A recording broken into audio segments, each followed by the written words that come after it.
Halo sobat semua, jumpa lagi dengan Denbagose Channel. Bagaimana kabar sobat semua? Sebelum kita mulai cerita ini, ayo silakan subscribe, like, komen, share dan nyalakan loncengnya untuk mendapatkan notifikasi terbaru ketika Mimin upload videonya. Bab 845, memeriksa denyut nadi. Setelah makan, Samuel Duan dan Rico Pei mengantar Jessica Song dan Ailey Qin pulang. Untuk sekarang Jessica Song sudah putus hubungan dengan Jessica Song, sehingga biarkan dia menjaga Ailey di Green Plum Manor saja. Meskipun Thomas Qin juga sangat baik dengan Ailey Qin, tapi bagaimanapun juga dia seorang pria, sembrono dan tidak mahir, lebih baik wanita saja yang menjaga.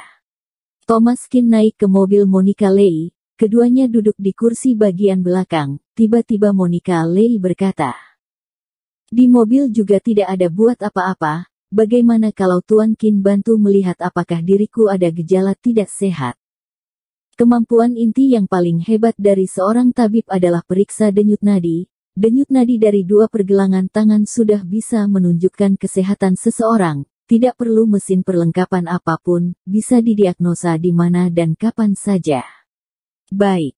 Lagi pula memang tidak ada buat apa-apa. Thomas Qin pun memeriksa denyut nadi Monica Lei. Air muka dan tubuh Monica Lei kelihatan sehat, sepertinya sering olahraga, harusnya tidak ada masalah apa-apa. Thomas Qin memeriksa denyut nadinya, tiba-tiba ia mengerutkan dahi, dipandangnya Monica Lei dengan heran, tapi tidak mengatakan apapun. Berseri-seri, "Kenapa Tuan Qin? Apakah ada masalah dengan diriku?" Thomas Qin menggeleng, "Tidak, ganti tangan satunya lagi." Usai bicara, Thomas Qin menarik tangan Monica Lei yang lainnya dan mulai memeriksa denyut nadi. Biasanya kalau penyakit rumit sekalipun, jarang sekali Thomas Qin memeriksa denyut nadi sampai 2 menit. Biasanya sekali periksa satu tangan sudah tahu gejala penyakit apa, ditelusuri sebentar saja sudah bisa didiagnosa. Tapi Thomas Qin menghabiskan waktu 20-an menit untuk memeriksa denyut nadi Monica Lei, kiri dan kanan bergantian, hingga akhirnya sampai di tempat parkir baru Thomas Qin melepaskan tangannya. Monica Lei kebingungan, dipandangnya Thomas Qin dan bertanya, "Tuan Qin, ada masalah apa?" Thomas Qin menggeleng, "Tidak gampang didiagnosa, nanti aku pikirkan lagi." Usai bicara, Thomas Qin turun dari mobil dengan penuh beban. Setelah Thomas Qin pergi, supir yang di depan menoleh menatap Monica Lei dengan tidak berdaya. "Kak Monica, apakah kamu mengharapkan dia bisa menyembuhkan penyakitmu yang sudah diturunkan sebanyak 3 generasi?" Monica Lei tidak bersuara, tatapannya terpaku pada Thomas Qin. Apakah bisa disembuhkan? Dia juga tidak tahu pasti. Keterampilan medis Thomas Qin adalah yang paling hebat di antara yang pernah ia temui. Jika Thomas Qin pun tidak dapat menyembuhkan penyakitnya, mungkin nasibnya memang harus demikian. Jujur saja sikap Thomas Qin yang cemas tadi memberikan sedikit motivasi untuk Monica Lei, bisa jadi dia sungguh punya cara. Setelah memasuki rumah pasien, Thomas Qin menarik kembali pikirannya yang melayang-layang. Denyut nadi Monica Lei tadi sungguh aneh. Tapi Thomas Qin tidak bisa mengerti anehnya bagaimana, mungkin pulang nanti harus baca-baca buku dulu baru bisa ingat. Sepanjang berjalan masuk tadi, Thomas Qin juga belum konsentrasi. Sekarang baru dia mulai mengamati, ada pria dan wanita di dalam ruangan ini. Dari luar kelihatan sangat sederhana, tapi di bagian dalam sungguh mewah. Semuanya merupakan perlengkapan rumah tangga dari kayu asli. Renovasinya sangat mewah, serta berselera tinggi, sekali lihat sudah tahu sangat kaya dan mulia. Pemandangan di Iwar juga sangat indah, jauh dari perkotaan, menandakan orang yang tinggal di sini tidak hanya kaya, pekerjaan mereka juga santai. Karena yang kerjaannya sibuk, seperti Melissa Zhu, pasti harus tinggal di pusat perkotaan yang transportasinya praktis. Setelah Thomas Qin masuk, seorang pria turun dari lantai atas dengan memakai masker. Melihat Thomas Qin dan Monica Lei muncul, ia mengangguk kecil. "Monica sudah datang, ini dewa tabib yang kamu bilang." Mendengar suara itu, Thomas Qin merasa familiar, tapi karena tidak kelihatan wajahnya, ia tidak kepikiran orang ini siapa. Monica Lei mengangguk, lalu berkata kepada Thomas Keane, ini adalah bintang internasional dunia perfilman, Harley Zhou. Usai bicara, pria tersebut melepaskan maskernya, barulah Thomas Keane melihat wajahnya dengan jelas, memang Harley Zhou. Harley Zhou menjadi terkenal dengan film pertarungan yang ia bintangi di usia 18 tahun, memasuki Hollywood di usia 20 tahun, film terkenalnya tidak terhingga, merupakan teladan di dunia perfilman. Dia mempunyai kedudukan tinggi di tingkat internasional, penggemar yang banyak di dalam maupun luar negeri, bahkan di luar negeri ada yang menetapkan satu hari perayaan khusus untuk Harley Zhou. Bisa dikatakan Harley Zhou adalah orang pertama di China yang berpengaruh besar di internasional.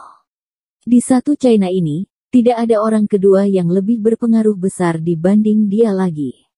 Salah satu tokoh paling terkenal di dunia hiburan. Karena terkenal sejak muda, banyak perusahaan yang ada saham dia, sama seperti Stefan Ma yang dijuluki Direktur Utama Dunia Hiburan, bisa mengendalikan nasib banyak perusahaan hiburan. Orang seperti inilah yang merupakan penguasa dunia hiburan sebenarnya. Sedangkan Harley Zhou lebih hebat lagi, pada dasarnya merupakan pemain film yang berpengaruh besar, juga merupakan direktur yang memegang kekuasaan besar di tangan. Banyak sekali artis muda terkini di dunia hiburan yang bisa ia tentukan nasib mereka hanya dengan satu perkataan. Harley Zhou sangat sederhana di kehidupan sehari-hari. Punya tanah dan rumah di berbagai daerah, kali ini menetap beberapa hari di kota Donghai sini juga karena diperkenalkan oleh Monica Lei. Setelah melepaskan masker, Harley Zhou menyalami Thomas Keane dan berkata, tidak disangka masih begitu muda sudah mendapat kepercayaan dari Monica, kelihatannya memang ada sesuatu yang sangat unggul dari dirimu. Bicara Harley Zhou diliputi kelapangan dada seorang senior, ditambah usianya memang sudah tidak kecil, sehingga terkesan berbudi pekerti mulia. Thomas Keane berkata, Tuan Zhou tidak sehat di mananya. Harley Zhou menjawab, belakangan ini sendiku terasa ngilu dan sakit, serta membengkak, berjalan dan melakukan sesuatu jadi sangat menguras tenaga, sakitnya tidak tertahankan. Mendengar itu, Thomas Keane mengerutkan dahi, sebelumnya maaf, tapi mau bertanya, apakah Tuan Zhou ada kebiasaan buruk dalam soal hubungan seksual? Omong kosong. Baru saja Thomas Keane selesai bertanya, seorang wanita turun dari lantai atas menjawab tanpa Harley Zhou bersuara dulu. Wanita ini kelihatan berusia 30 ke atas, ia mengerutkan dahi dan tampak tidak senang. Tuan Harley Zhou sangat hati-hati dalam soal itu. Tidak ada kebiasaan buruk apapun, kamu jangan bicara sembarangan. Sebagai bos besar di dunia hiburan, asalkan Harley Zhou bersedia, tidak terhitung wanita yang ingin inisiatif naik ke ranjangnya. Ini sudah merupakan rahasia umum, anak kecil pun tahu banyak bos besar yang meniduri artis wanita, oleh karena itulah Thomas Keane bertanya demikian. Jika dalam soal berhubungan seksual ini tidak hati-hati dan nafsu berlebih, maka keadaan penyakitnya akan berbeda dengan orang pada umumnya. Wanita ini adalah Yulika Zhao, manajer Harley Zhou, juga merupakan wakil direktur perusahaan hiburan Harley Zhou, merupakan tangan kanannya. Yulika Zhao juga sangat terkenal di dunia hiburan, tidak sedikit artis yang ia buat terkenal, juga banyak tokoh besar di dunia hiburan yang ia jatuhkan. Untuk soal melindungi hak dan kepentingan Harley Zhou itu sudah pasti. Biasanya karena menjaga citranya, Harley Zhou jarang emosi atau marah dengan orang, dan ini semua dilakukan oleh Yulika Zhao. Setelah turun dari lantai atas, Yulika Zhao mengamati Thomas Keane dengan ekspresi tidak senang. Kamu siapa? Lebih baik kamu bisa bertanggung atas ucapanmu sendiri. Monica Lei mengerutkan dahi dan berkata, Kak Yulika, jangan seperti ini. Dia adalah dewa tabib yang aku undang untuk mengobati Tuan Zhou.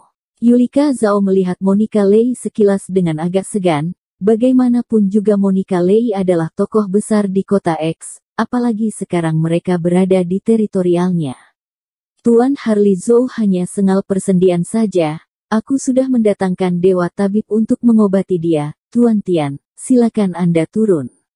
Usai Yulika Zhao bicara, seorang pria paruh baya turun dari lantai atas. La berpakaian jubah putih, berkaca mata dengan ganggang warna emas, kelihatan sangat profesional, kelihatan sekali merupakan seorang tabib terkenal.